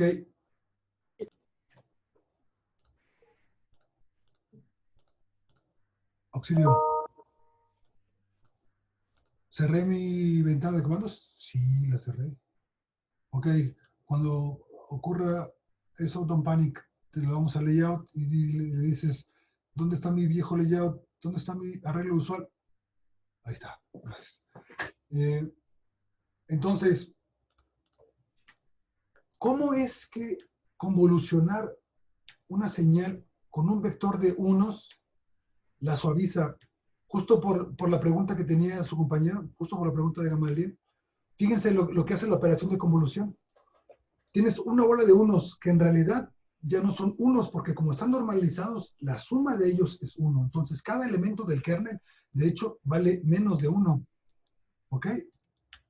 Sí. Ahí está, vale 0.02, de hecho, o sea, vale 1 sobre 50, ¿no? Vale 1 sobre 50, exactamente, vale 1 sobre 50. Cada elemento del kernel vale 1 sobre 50. Entonces, lo que va a hacer cuando el kernel esté bajo de la señal es multiplicar el valor de la señal por 1 sobre 50. Y eso, en los 50 elementos del kernel se van a multiplicar por los 50 elementos de la señal, ¿ok? Y se van a sumar. Pero como el kernel suma 1, lo que hace eso es promediar 50 elementos de la señal. ¿Ok?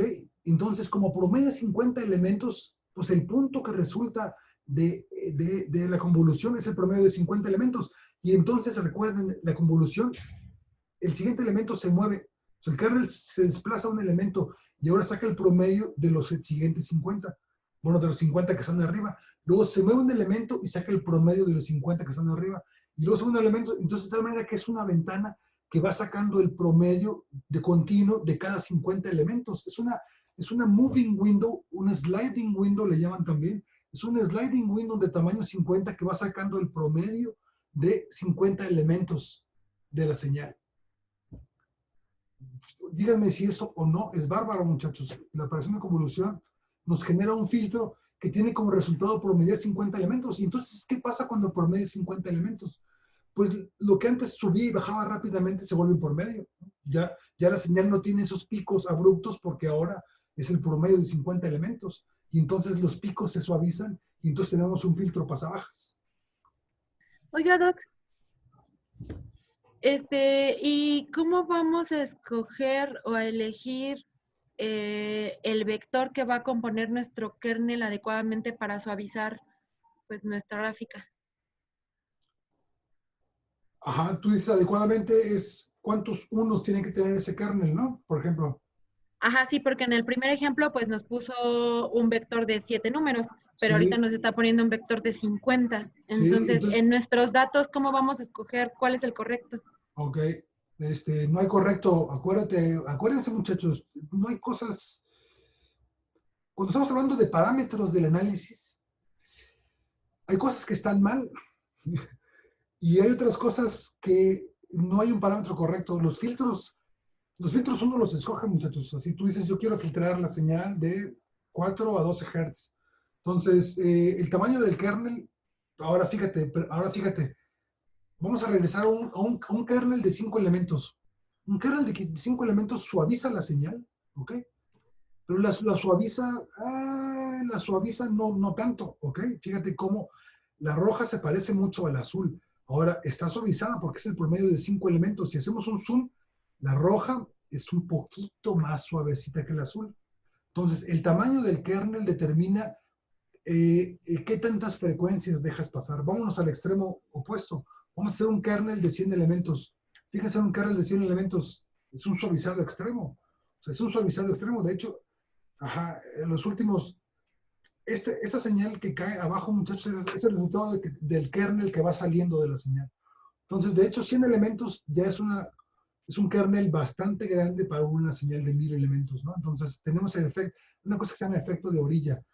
Pero cuando en la señal tenemos 1.000.000 de elementos, un kernel de 100 no va a generar ningún efecto de orilla. Entonces, no se preocupen por ese artefacto de esta orilla, porque el kernel vale 100 y la señal vale 1000. Pero fíjense cómo cuando el kernel es muy grande, el suavizado es extremo, ¿no? Vamos a hacer un kernel de 200 ingresos. Fíjense, un kernel de 200 prácticamente es un escalón, o sea, prácticamente es el promedio de 100 elementos de 200 elementos de la señal, muchachos. Entonces, es un kernel que nada más hace así y luego baja y se mantiene. O sea, es un kernel pasabajas, pero de frecuencias tan bajas que esto parece ser como un hertz, ¿no? Entonces, el tamaño del kernel determina qué frecuencias dejan pasar. Ahora, para contestarte todavía de manera más precisa, ahorita estamos apenas entendiendo el concepto de convolucionar una señal con un kernel y por qué eso es un filtro. Vamos a tener una clase, si no esta, la siguiente clase va a estar dedicada a diseñar filtros, ¿ok? Vamos a dedicarnos a diseñar filtros para ahora sí. Yo quiero un filtro que me deje no solo frecuencias bajas o frecuencias altas, sino un filtro pasabandas. Yo quiero señales de 4 a 12 Hz, o quiero señales de 50 de 50 a 60, no, porque estamos metiendo ruido, pero quiero una que sea de 40 a 55 Hz, por ejemplo. ¿Sí? Pero apenas estamos entendiendo. Bueno, yo quiero compartirles, quiero que tengan la intuición de por qué la operación de convolución funciona como un filtro. Y quiero que eso nos quede claro a todos. ¿Por qué? Al tener una señal muy grande y tener un kernel pequeñito, ¿por qué la operación resulta en suavizar la señal, por ejemplo? Sí, yo hoy tengo una duda, Vic. Sí, adelante. La convolución consistía en tomar una función y irla recorriendo con la otra. Exactamente. De suerte que multiplicabas y sumabas al final. Multiplicabas y sumabas, correcto. Ajá. De allí a que se genere el promedio de la señal en una ventana, ahí sí ya me perdí. Está bien fácil, Fer. Mira, fíjate en el renglón 17. En el renglón 17, Fer, o sea, el promedio es, lo sumas los elementos y lo divides entre el número de elementos, ¿de acuerdo? Ya está. O sea, el promedio de 50 elementos es, lo sumas y lo divides entre 50. ¿Ok? Aquí estamos calculando el promedio, Fer, aquí nos estamos asegurando. Aquí nos estamos asegurando, al sumar kernel, nos estamos asegurando que esto, al multiplicarlo por lo de arriba, va a ser el promedio. Fíjate, fíjate. Usaste el kernel normalizado. Usé el kernel normalizado, exactamente. Usé el kernel normalizado y entonces me dio el promedio. ¿Ok? Sí. Fíjate, voy a poner aquí A igual a 3, 4, 5, 6. B va a ser igual a 1, 2, 3, 4, 1, 2, 3, 4 Entre 4, fíjate, Fer, fíjate, eso está, o sea, es trivial. Ahora vamos a multiplicar A punto por B, ¿ok? Y ahora lo vamos a sumar, ¿qué es lo que hace la operación de convolución? Multiplica el elemento por elemento y lo suma. Y entonces, el resultado de convolucionar A con un B, ¿qué es igual a qué? Al promedio de A. Nice. ¿Viste? ¿Viste? O sea, el tener un vector de unos y dividirlo por uno y utilizarlo como kernel, lo que hace es pues, el promedio de esos elementos. ¿Sí? Nice. Sí.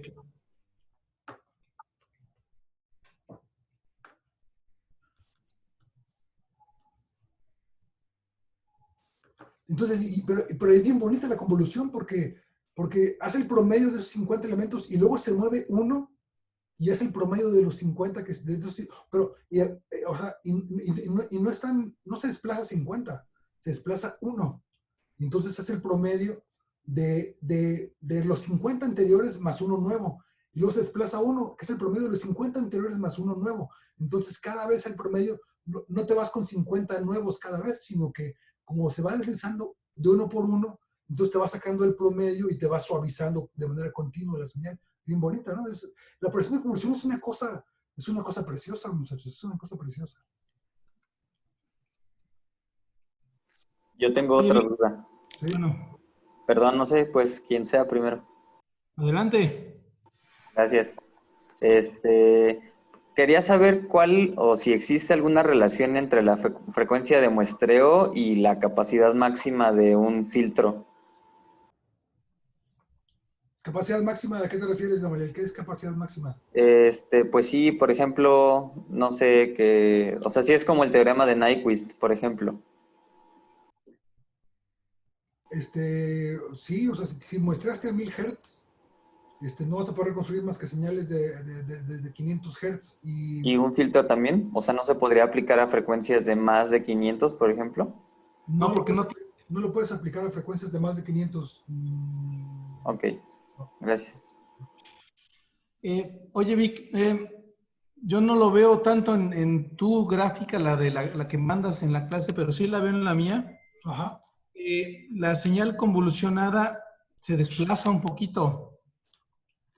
Está atrasada. Está desplazada. No, Fer, tiene que pasar, o sea, es el promedio de 50 elementos. ¿Qué, lo ves desplazada para arriba o para abajo? ¿O cómo la ves desplazada? No, hacia la derecha está. Perdón, sí, te faltó esto. Se lo puse después, same. Este comando de convolución, same, lo que hace es que recorta el vector para que tenga el mismo tamaño, entonces ya te los va a... Sí, tú lo estabas haciendo sin el same, y efectivamente sin el same está desplazada en el tiempo, a lo que te refieres. Desplazada en el tiempo, así. Correcto. Ajá, pero cuando le pones samefer, lo que haces, recuerda que la convolución resultante es lo que mide uno más lo que mide el otro más uno, entonces por eso uno es más largo, pero cuando le dices same, le dices recórtame las orillas y déjalos de un tamaño y ya no está desplazado en el tiempo. Sí era eso, nice. ¿no? Sí era eso. Sí. Okay. Déjame, me sirvo un poquito de café, muchachos.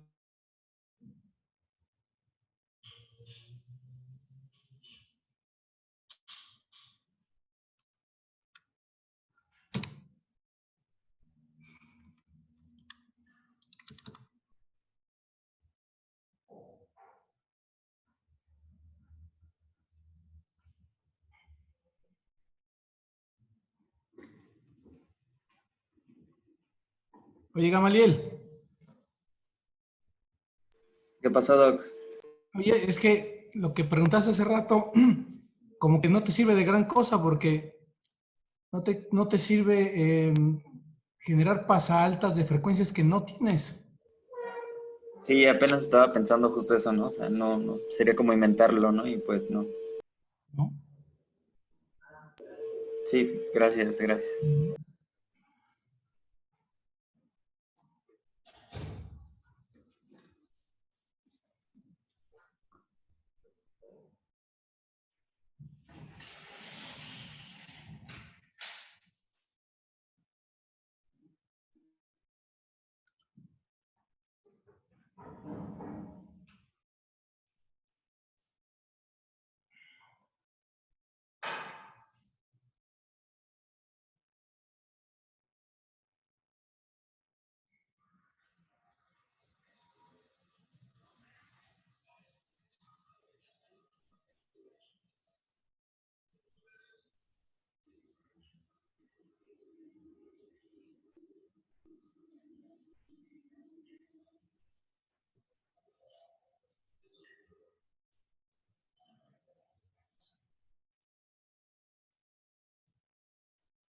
Entonces, déjenme platicarles, muchachos, para que no les digan, para que no les cuenten.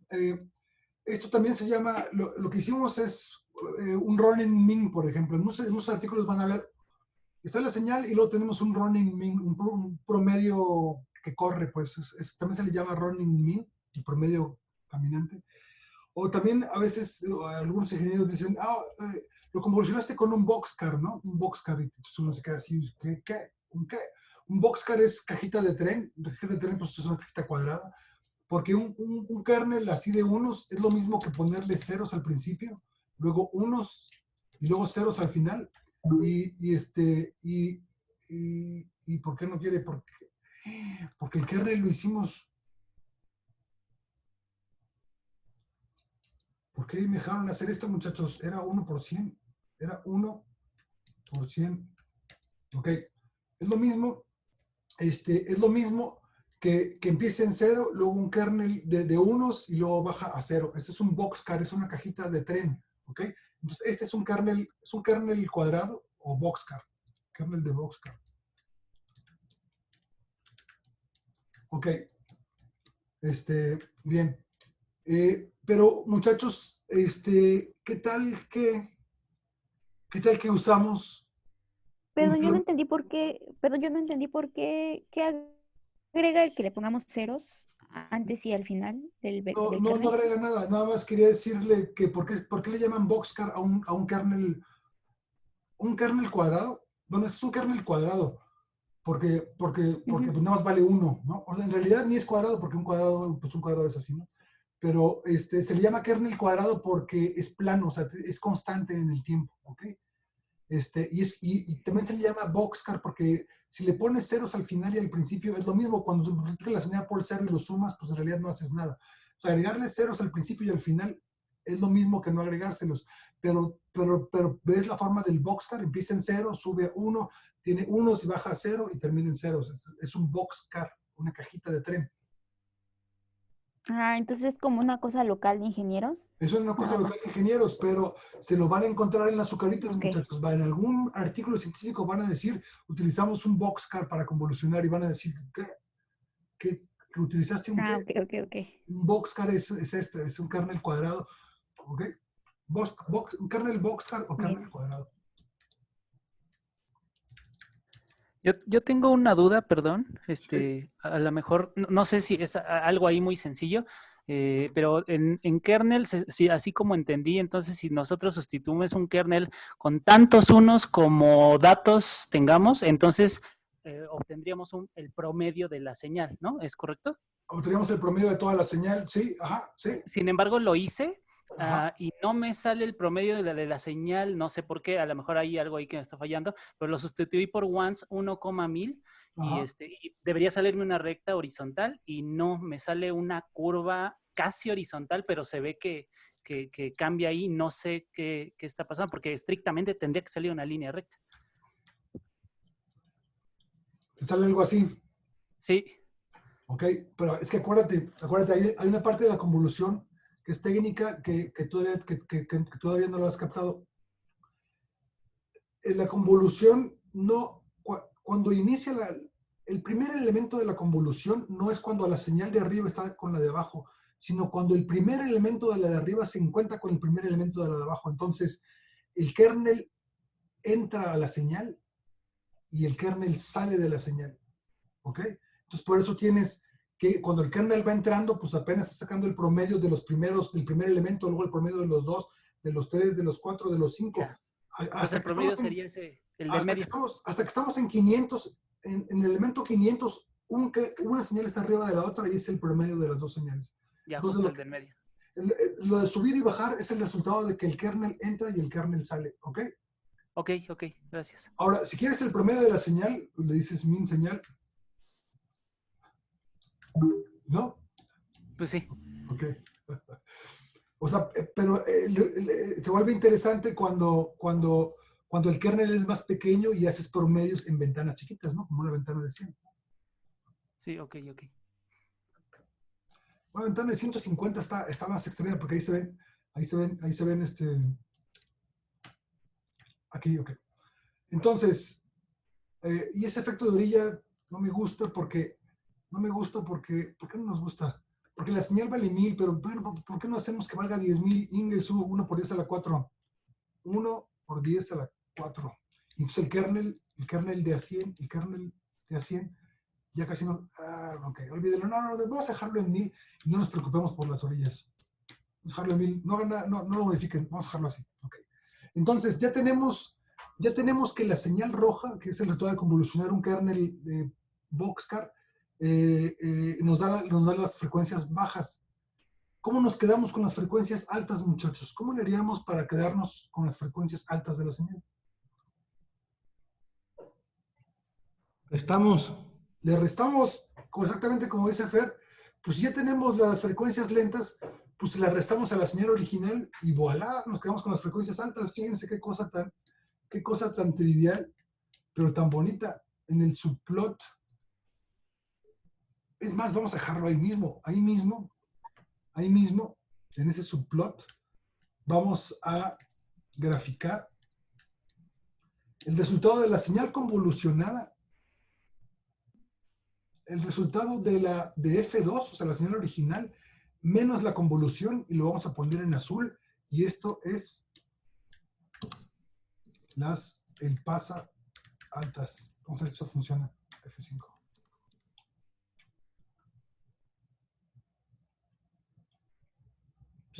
Sí funciona, pero ¿por qué lo pusimos en azul? ¿Que no queríamos un color más machín?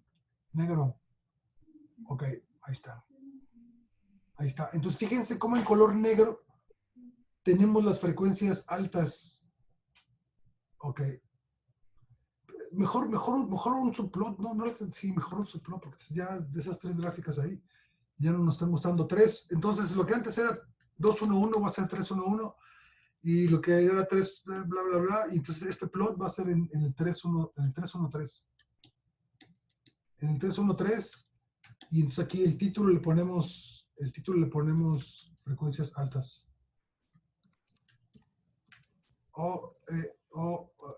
Sí, frecuencias altas. Y entonces acá abajo vemos la señal, pero ya le restamos la roja, y entonces ya le quitamos las frecuencias lentas, y ahora nos quedamos con las frecuencias altas. Y entonces este de abajo, la roja es un filtro pasa bajas, y la negra es un filtro pasa altas.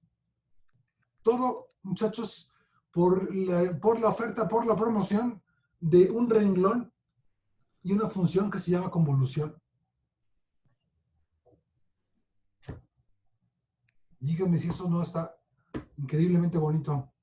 Sí. Entonces, lo que quería transmitirles esta clase era que tuviéramos esa intuición de por qué filtrar involucra una operación de convolución, y por qué entonces la forma del kernel nos va a decir qué tanto suavizamos una señal o con qué propiedades nos quedamos con una señal. Porque ahorita utilizamos un kernel exponencial y un kernel cuadrado. Pero ¿qué pasa si utilizamos un kernel que oscila? Y entonces, cuando convolucionamos una señal con un kernel que oscila, entonces le estamos diciendo a la señal, a ver, dame de ti, señal, la parte que oscila a la misma frecuencia que el kernel. Y entonces, cuando utilizamos un kernel que tiene propiedades espectrales, un kernel de 40 Hz, cuando lo convolucionamos un kernel de 40 Hz con nuestra señal, entonces la operación de convolución va a ser máxima cuando la señal coincida con la de 40 Hz. Cuando 40 Hz de arriba coincide con el kernel de 40 Hz, la señal va a ser máxima, y vamos a hacer un filtro que extraiga los 40 Hz de la señal original. Eso lo vamos a ver en la siguiente clase. Pero entonces fíjense cómo el kernel nos permite extraer propiedades de la señal. Entonces, filtrar, como decía su compañero hace rato, es escoger el kernel correcto. Bien, entonces, antes, ya por último, lo que vamos a hacer, muchachos, es, en lugar de utilizar un kernel cuadrado, que ya utilizamos un kernel exponencial, nos falta un kernel gaussiano. Un kernel gaussiano también viene en las azucaritas, ¿no? En todos lados se utilizan kernel gaussianos. ¿Por qué? Ahorita vamos a ver por qué se utiliza un kernel gaussiano. Entonces, ¿cómo hacemos un kernel gaussiano? El kernel va a ser igual. Eso tiene que ser antes de la normalización. El kernel va a ser igual a norm PDF. Esto no, es que además 2 por 1 porque esto nunca lo hemos visto. Norm PDF es el probability density function de la función normal. Y se utiliza muy fácil. Tú le dices, dame el eje X de qué queremos. ¿Cuántos elementos queremos? Queremos que vaya de menos 50 hasta 50, o sea, 100 elementos. Queremos que tenga promedio 0 y desviación estándar. Y aquí está lo bueno.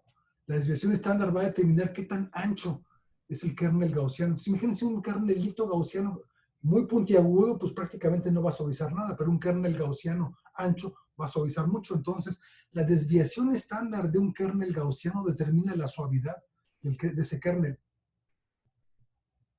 Está bárbaro. Está bien bonito porque antes está súper bonito, muchachos. Vamos a ponerle por medio 3, ¿ok?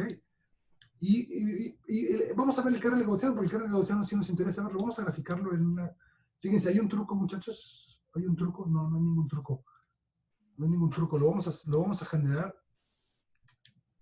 ¿Pero cómo lo hacemos para verlo? Lo vamos a ver aquí. Lo vamos a ver aquí. Ingezoom. Denle ustedes F5, no pasa nada. ¿Por qué tenemos más señales de las que debíamos de tener? Porque la leyenda iba en el subplot 312. Aquí va la leyenda F5. Ok, ahí está. Fíjense qué bonito. Ahí nos quedamos con las frecuencias súper bajas. El kernel gaussiano lo vamos a ver aquí, plot, kernel, en la figura, ok, ya vamos a hacerlo aquí, pues, no me regañen. Entonces, vamos a ver el kernel gaussiano. En la figura 2, vamos a graficar el kernel. Pero luego tenemos que regresar a la figura 1, porque si no las gráficas las va a generar en la... O sea, además la tienes que decirle, a ver, en la figura 2 grafícame esto, pero si no le dices regrésate a la 1, todo lo que sí lo va a graficar en la figura 1. Entonces, y como estamos regresando entre figura 1 y 2, por eso aquí me regreso a la figura 1. Entonces, F5, aquí está el kernel gaussiano. Entonces, fíjense cómo la función norm PDF lo que genera, pues es una gaussiana. Es una gaussiana que tiene promedio, no tiene ningún promedio, bueno, tiene promedio de 50, pero en realidad el eje X no es tiempo, el eje X es el número de elementos. Tiene 100 elementos. Tiene 100 elementos y tiene desviación estándar 3. Entonces, utilizamos este kernel gaussiano y nos dio como resultado esta señal. La señal roja es utilizando un kernel gaussiano. Pero fíjense cómo va a cambiar cuando en lugar de tener desviación estándar 3, vamos a ponerle desviación estándar 30. Ajá. Y entonces, vean qué cosa tan bonita. Ya no tenemos que preocuparnos tanto por el tamaño del kernel, sino por la desviación estándar de la gaussiana que estamos utilizando para suavizarlo. Y además un kernel gaussiano es bonito, muchachos, por la siguiente razón, porque en un kernel plano los 50 elementos contribuyen igual al promedio, o sea, es el promedio de 50 elementos. Pero un kernel gaussiano no. En un kernel gaussiano los pesos del promedio están determinados así, de tal manera que los elementos más lejanos del punto central contribuyen menos al promedio. Entonces está bien bonito porque es un suavizado, pero es un suavizado en el que los tiempos cercanos contribuyen más que los tiempos lejanos. Entonces, en muchas ocasiones se utilizan los kernel gaussianos porque en un kernel cuadrado, los 50 elementos, si el kernel mide 50 milisegundos de longitud, es el promedio de 50 milisegundos. Entonces, el milisegundo 30 es el resultado de promediar 50 antes y 50 después. Pero cuando el kernel es gaussiano, es el resultado de promediarlo, pero pesan más los que están cercanos al punto del tiempo que te interesa. Entonces, está suavizado no solo en los valores, sino suavizado en el tiempo. ¿Se fijan cómo el kernel tiene un aspecto temporal? Y el aspecto temporal es trivial, nada más es una gaussiana. Pero tiene un aspecto temporal de manera que los elementos lejanos en el tiempo contribuyen menos. Entonces, por eso se utilizan mucho los kernels gaussianos. ¿Me explico, muchachos? Cómo es un kernel que ya tiene un elemento temporal. Bueno, el kernel exponencial también tiene un elemento temporal, pero el gaussiano tiene un elemento temporal que es simétrico, se contribuye lo mismo antes que después. Y contribuyen menos los puntos lejanos. ¿Eso está claro, muchachos? Sí. Y también es bonito porque ya no tienes que decir la longitud del kernel, sino tienes que decir más bien cuál es la desviación estándar que utilizaste para suavizarlo. En muchos artículos ustedes van a ver, aquí está la señal y aquí está el suavizado con un kernel de desviación estándar de 20 milisegundos. Eso se lo van a encontrar en muchos artículos. El 0 en el norm PDF, ¿a qué corresponde? El promedio de la gaussiana. El promedio de la gaussiana. Ok. Sí. Sí, es el 0 y 30 es la desviación estándar.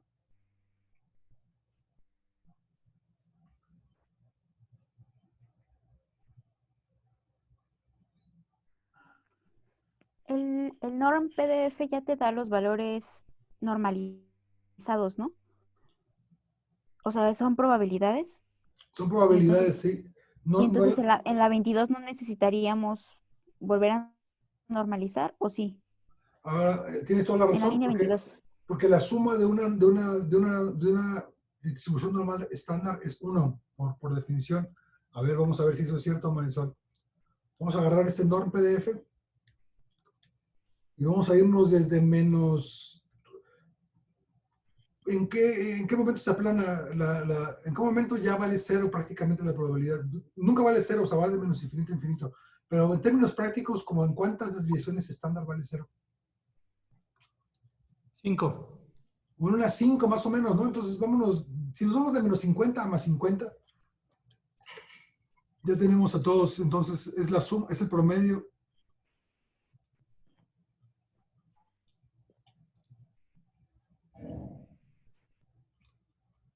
Ahí está, ¿viste, Marisol? Pero fíjate, pero sí necesitamos normalizarlo porque fíjate cómo aquí nuestro kernel no alcanzó a hacerse plano. Entonces, de hecho es una gaussiana, pero tiene cortadas las orillas porque nada más tenemos de menos 50. Tiene desviación estándar 30, o sea, está bien gordita, y entonces las orillas están cortadas. Entonces, como cuando ya están cortadas, ya la suma no te va a dar 0. Te daría 0 si tuvieras la forma completa de la gaussiana. Entonces, de todas maneras, está bien normalizarlo. Y aunque si vas a sumar 1 y lo divides entre 1, pues no pasa nada. Entonces, nunca te vas a equivocar normalizando cualquier kernel. No, nunca te vas a equivocar.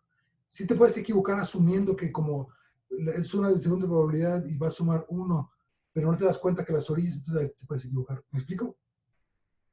Ah, ok, ya entendí. Sí, bien, gracias.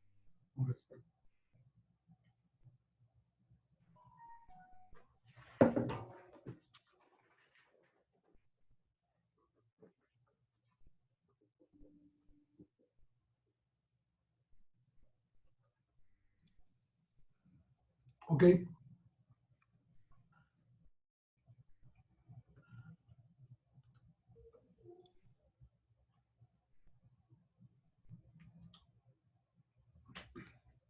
Muy bien, muchachos.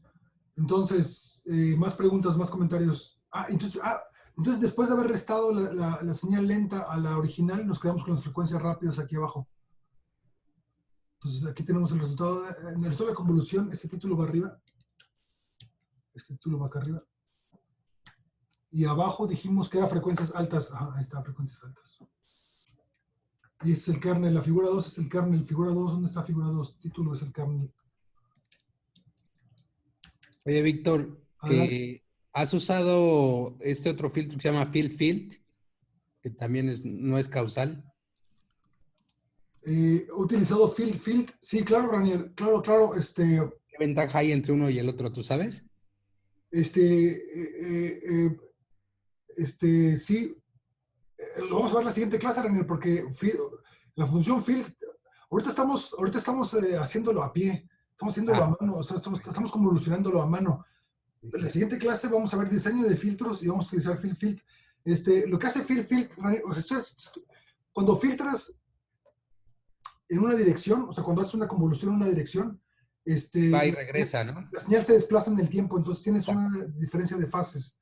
Field lo que hace es lo filtra al revés, lo filtra de regreso y corrige el desfasamiento. Entonces, field lo que hace efectivamente es generar un filtro, como tú lo dijiste, un filtro No causal, creo que sí. Un filtro causal. El field es causal, Ranier. Sí, o sea, que no genera fase, no es fase cero. Que no genera desfasamiento. Field no genera, corrige el desfasamiento, o sea, lo filtra 2 veces. Lo filtra para acá y lo filtra para acá. Sí. Oye, y la otra, yo he visto algunos códigos de convolución gaussiana que lo hacen, el kernel es dinámico, ¿no? Entonces se ajusta según el firing rate de la neurona. Si es muy bajo, pues no necesitas... Ándale, está bueno, sí, claro, está bueno, sí, claro. Tanto, etcétera, ¿no? Sí. Bueno, es más difícil implementarlo, ¿no? O sea, eso sería un poco Tienes más... que utilizar un for, Ranier, tienes que utilizar un for, y lo que haces es, tú lo haces a mano, entonces, haces un for y te vas del tamaño de la señal, entonces agarra el kernel, multiplícalo a mano, haces el promedio, y lo que vas cambiando en función del tiempo es las propiedades del kernel, entonces casi. Pero tienes que utilizar un for para tú a mano ir cambiando el kernel en función del tiempo. Sí. Ya. Sí, ajá. Ahora, sí está bien. A mí no me gustan los sesos dinámicos porque... No, pues no me gustan, pues, no más por sangrón, porque, o sea, uno quiere ver, por ejemplo, a mí me gusta ver una señal analizada homogéneamente. Claro. Analizada homogéneamente. Si veo una señal en el tiempo 1 que tiene un kernel de una desviación estándar de 3, pero en el tiempo 2 tiene desviación estándar 5. Sí, no es tan trivial hacer el ajuste dinámico, ¿no? Pero entonces la señal en el tiempo 1 ya no es comparable a la señal en el tiempo 2, o sea, ya el análisis es diferente, entonces, pues, digamos, no está mal, pero lo tienes que decir... códigos específicos para hacer eso, pero sí es más complicado. Lo tienes que decir en el paper, para que un referee no se vaya con la finta de, de repente empezó a oscilar así. No es que de repente empezó a oscilar, es que pusiste un kernel más chiquito y entonces puedes ver las oscilaciones, que acá las estás ocultando. Entonces, de hecho, puedes ocultar información de un lado y acentuarla en otro. ¿Me explico, Ranier? Claro. Mira que en un lado, tú dices, en la primera parte de la señal la voy a suavizar muy choncha para que no se vean los picos, y en la segunda la vas a suavizar menos para que se vean los picos, y entonces, si un revisor no le dices lo que hiciste, el revisor va a decir, mira, la señal venía suave y de repente empezó a oscilar mucho, y no es que necesariamente los datos sean así, es que cambiaste el tamaño de tu filtro, ¿no? Entonces, por eso yo no haría filtros dinámicos, por eso yo no uso filtros dinámicos. No digo que esté mal, Ranier, nada más digo que tiene sus bemoles, ¿no? Y a mí me ha servido mucho un código que usa un kernel dinámico, pero es básicamente cuando analizo, por ejemplo, el firing rate a través de 3 horas. Ok, ¿no? Pues hay periodos en donde el replano de la neurona no responde. Entonces, no para analizar un PSTH, ahí tienes razón, completamente, ¿no? Sí, son modulaciones de segundos, pues si quieres ver modulaciones a través de horas. Tienes razón. Y es muy útil, de hecho. De acuerdo, ahí concuerdo contigo. Sí, claro. Ahí ya hay cambios en una ventana de 3 horas del animal, ¿no? Claro, en una ventana de 3 horas y la neurona dispara una espiga por segundo, pues sí quieres un kernel choncho, ¿no? Porque si no vas a ver en 0 y luego unos picos ahí en 1. Ahí tienes una ventana.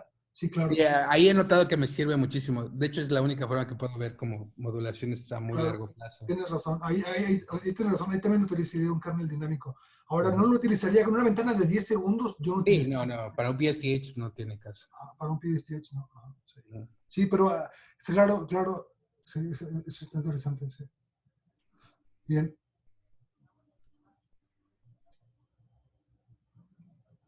Bien, ¿qué más preguntas, muchachos? ¿Ninguna pregunta, ningún comentario?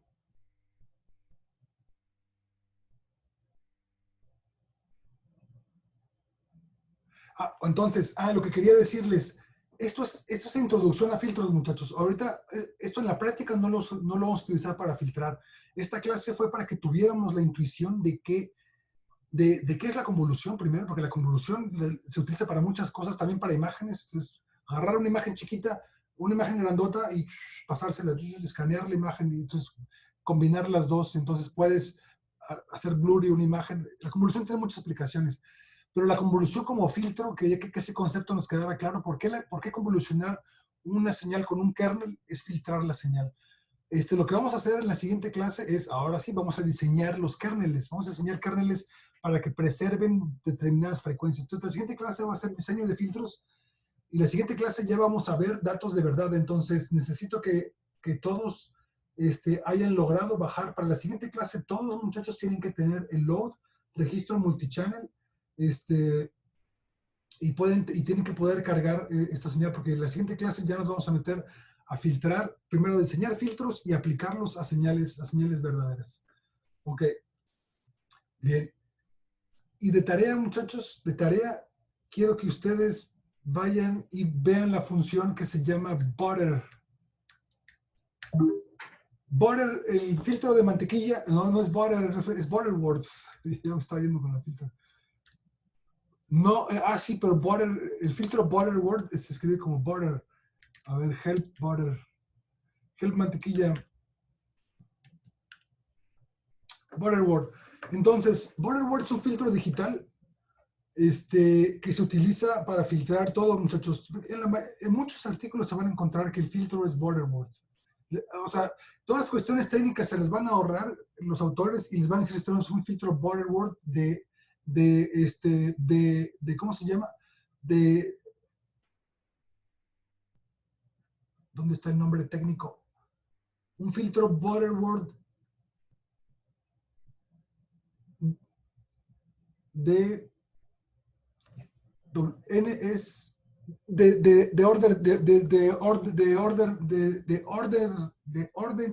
orden 6. Es lo único que les van a decir, muchachos. En un paper les van a decir, aquí extrajimos la señal LFP de 40 a 20 Hz utilizando un Butterworth de sexto orden. Es lo único que les van a decir. Pero ustedes, cuando lean esa frase, ustedes tienen que saber que detrás de eso hay un diseño y un filtro, que el filtro utiliza una convolución y que la convolución utiliza un kernel y convoluciona la señal con un kernelito y todo eso lo tienen que saber. Todo eso está comprimido en la señal, en la frase utilicé un filtro Butterworth de orden 5 o de orden 6. Entonces la tarea que ustedes la tarea para la siguiente clase es que vayan a la función, a la ayuda de MATLAB y ejecuten todos los ejemplos, todos y cada uno de ellos, los ejemplos de cómo se utiliza un filtro Butterworth, ¿ok? Y ahí van a ver filtros pasabajas, filtros pasaltas, un filtro pasabandas y van a ver un band stop también. Van a ver todos los filtros que se les puedan ocurrir, se pueden aplicar con un filtro Butterworth. Entonces, la siguiente clase, ustedes ya van a saber más que yo, porque la siguiente clase yo apenas les voy a enseñar cómo generar un filtro casi desde cero, pero ustedes van a decir, ok, esto es lo que está detrás de un filtro Butterworth o detrás de cualquier filtro. Pero ya ustedes en caliente, para la siguiente clase, ustedes ya van a saber cómo utilizar, cómo agarrar un filtro de MATLAB y aplicarlo a sus datos. Entonces, la tarea 7 entonces es